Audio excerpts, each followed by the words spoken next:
I know a very common life cycle of B2B SaaS companies is they want to go up market, right?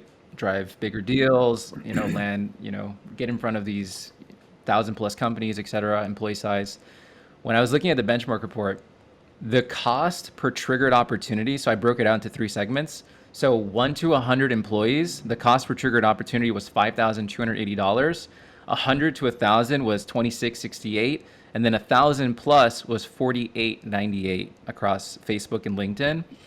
That was very interesting to me, because I would have thought that reaching people, a smaller market segment, 1 to 100 employees, would be cheaper in terms of actual pipeline, but it's actually seems to be not the case. That that mid-market 100 to 1,000 mark is significantly lower, and then the 1,000 plus, it does jump up compared to the 1 to 100, but not as dramatically as you would think, right? Yeah.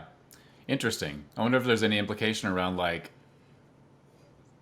the size of company and what they're selling. You know what I mean? Is it a higher ticket item? That shouldn't, it shouldn't always be that way, right? That shouldn't be a hard and fast rule. The bigger company you are, the more your platform costs.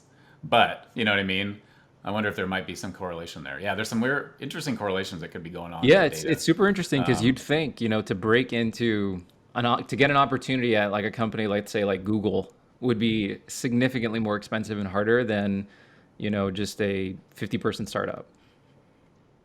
Yeah, right. Yeah, maybe there's something to do with how long the company's been advertising, right? Because if you're a smaller company and you really have only been advertising for a couple of years, maybe people really don't know you. Whereas you're established, you've been marketing forever, and it's oh, everyone's seen your stuff for so long, it's they haven't converted yet. They might not, and it's harder for each incremental conversion.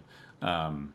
I don't know. I keep wondering when I see all these demos come in, I'm like, how many B2B companies are there out there? I'm like, if we're driving 400 demo requests a month, how long can that actually last? I have no idea how many B2B companies are even out there, in the US and Canada, which is really where we're focused today. Yeah, I don't know, but hopefully that we got to create a new TAM. What I mean? I think that's part of it. It's any other ones? Yeah, the other one was the CPL by audience size. I thought that was pretty interesting. So look at that. Yep. On Facebook, it looked like larger audiences have lower CPLs, but on LinkedIn, the audience size didn't seem as relevant. And even on Facebook, it was marginal, the difference in cost by audience size. So it's usually been a tried and true understanding that on Facebook, because of the way they've been on a CPM basis, the larger the audience size, right, the greater the impression pool, so you can get lower cost. And then LinkedIn bids on a CPC basis, so it doesn't seem like the audience size is as big of a factor. So I thought that was interesting. So I think what you're saying, if I'm hearing you correctly, is that size doesn't Yeah, matter. exactly. Size doesn't matter. You heard it here first. Nice. Yep. There you go, people. Audience size doesn't seem to matter that much. Yeah, no, I was surprised by that too. That's funny.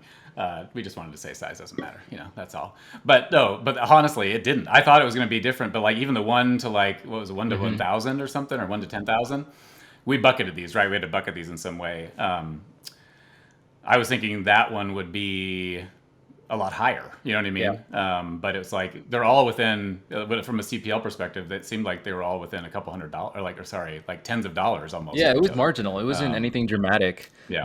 I think the big thing too that we miss is a different way of framing your thought process around audiences is a lot of times we kind of get caught up on the recommendations of Facebook or LinkedIn, and if you listen to them, you would have an audience size of 2 million people every time, and anything underneath that is too small.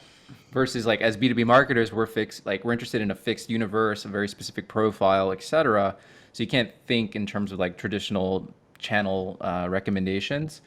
So the one thing I always tell customers is remember, at the end of the day, if your ad is not getting in front of the right person, everything else is going to suffer, right? So we have to dial that in. Yeah. The audience size, really, instead of framing it as it's going to make or break the performance of this campaign, think of it as just a way of understanding how much scale is available, how much additional spend can we put against this Mm-hmm. audience? But that should never dictate whether or not you use that audience. If it's a high value audience for you and has an Yeah. audience size of 1,000, but like it is the most wonderful, amazing, highest quality, 1,000 individuals that you can get in front Yep. of, like you should.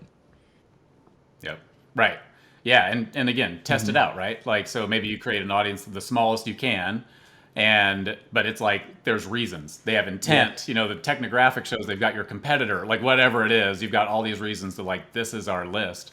Try that, go a little broader, try that, and you can experiment and kind of see where the sweet spot is. I thought was interesting on the audience size thing was like a majority of our experiments are run with audience sizes above 100,000 people.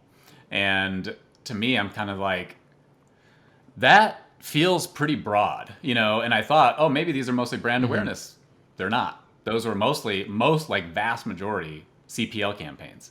And so I was like, that was a sign to me that we got gated content people going on here, right? Because like if you've got that big of an audience, you're not selling to that many people, and you're doing like CPL, which for us is like a lead gen campaign.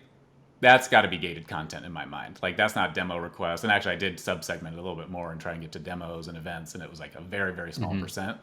So it's like, also, come on, people, like let's start to turn around the gated content stuff a little bit, I can maybe. see all the customers in my mind right now because I'm so involved with like their day to day. And yeah, a lot of it is gated Yeah, content for sure.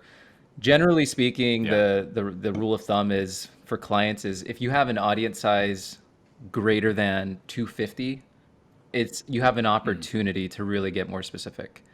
The challenge, So you think even up to 250 is actually pretty it valid? all depends on how the audience is built. Because I've seen clients build Yeah. audiences with just job titles, and they have an audience Mm-hmm. size of like Mm-hmm. 200,000, 220, but it's like Yeah. on the money because it's exactly the right titles, the right people, the right employee counts, etc. They just have a Yeah. very popular persona that they're going after.